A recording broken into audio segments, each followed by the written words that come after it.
Hi mga day, this is Elaine Vlog. A day in my life is a content creator at the age Kaya naman panoorin yung video ito. Let's go!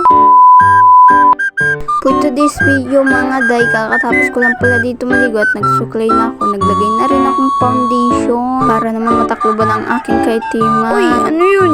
Charot! Pagkatapos nga pala, kinuha ko na ang aking lip tint para ilagay sa aking labi para lalong pumula. Uy, ano yun? Charot! Kinuha ko na nga pala ang kulon para ako'y magpabango na. Pagkatapos nga ay dito, pumunta na ako sa aking kwarto. Pasensya na kung ganito ang kwarto ko. Kasi dalawa kami humihiga. Ako at ang aking kapatid na lalaki. Forward lang mga day dito at ako'y maghuhugas na. Wala kasi ditong tao sa bahay. Kaya ako na lang nagkusang maghugas. Mga tamad ang tao dito. Uy, ano yun? Charot, mabilis lang naman talaga ito. Kaya nabanlawan ko na agad. Dito nga, isasalay ko na ang mga baso at kutsara. Kasunod naman ang mga plato. Dito naman lagi ang aking ginagawa tuwing wala namang pasok. Kasi bakasyon na ngayon. Punta magkwento at tinatamay lang ang aking bibig.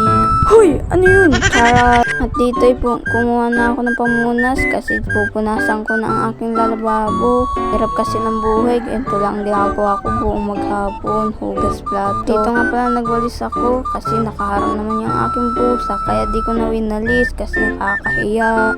Share ko lang pala ang aking pusa na iyo. Kawa kasi ang pusa ko na iyo.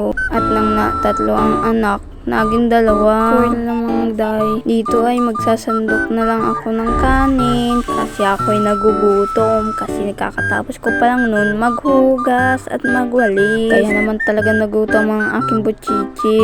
Dito ay nagsandok na rin ako ng ulam. Nilisan ko na nga pala ang pagsandok kasi baka ako maubos ang sabaw kasi wala na tong ulam. Sabaw na lang yung natira kaya ito na lang inulam ko. Kaso madami namang kanin kaya okay na ito. Kaya sa totoo lang mga day, kaya ganito ang aking busis dahil wala akong gana. Kaya matatapos na ako dito, inom na rin ako ng tubig. Fast forward lang mga day, tapos na ako dito. Kaya dito magbababay na ako. Thank you for watching.